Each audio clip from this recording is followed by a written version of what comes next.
삼성전자가 다음 주 초 정기 인사를 단행합니다. 실적이 부진한 부문의 경우 임원 감축이 있을 것으로 예상됩니다. 업황에 대한 우려가 나오는 반도체 부문과 또 하향세를 보이고 있는 스마트폰 부문의 조직 개편도 예상됩니다. 강은혜 기자의 보도입니다. 삼성전자가 다음 주 초 정기 인사를 단행할 것으로 보입니다. 특히 올해는 이재용 부회장이 출소 후 경영에 복귀해 처음 지휘하는 인사입니다. 일단 지난해 교체된 스마트폰, 반도체, 소비자 가전 담당 사장단 3인 체제는 그대로 유지될 것이란 전망이 우세합니다. 이미 지난해 60세 퇴진 룰에 따라 대규모 세대 교체 인사를 단행했기 때문에 올해는 큰 변화가 없을 것이란 관측이 나옵니다. 하지만 임원 인사를 두고는 긴장감이 감돌고 있습니다.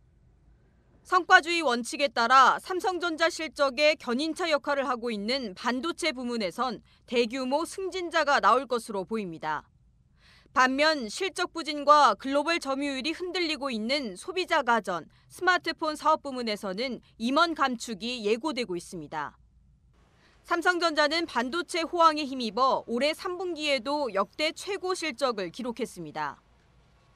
하지만 기쁨도 잠시, 내부에선 미래 사업에 대한 위기감이 커지고 있습니다. 특히 삼성전자 영업이익의 80%를 차지하는 메모리 반도체 시장이 내년에는 역성장할 것이란 전망이 나오고 있습니다. 스마트폰 사업 역시 중국 업체들의 거센 추격을 받고 있는 상황. 이런 가운데 위기에 선제적으로 대응하기 위한 이 부회장의 결단이 이번 인사에 반영될 것으로 보입니다. 실제로 삼성전자는 지난 2014년 갤럭시 S5 부진으로 어려움을 겪으면서 그의 임원 인사폭을 축소하고 연봉을 동결한 바 있습니다. 미래 먹거리를 챙기기 위한 조직 개편도 예고됩니다.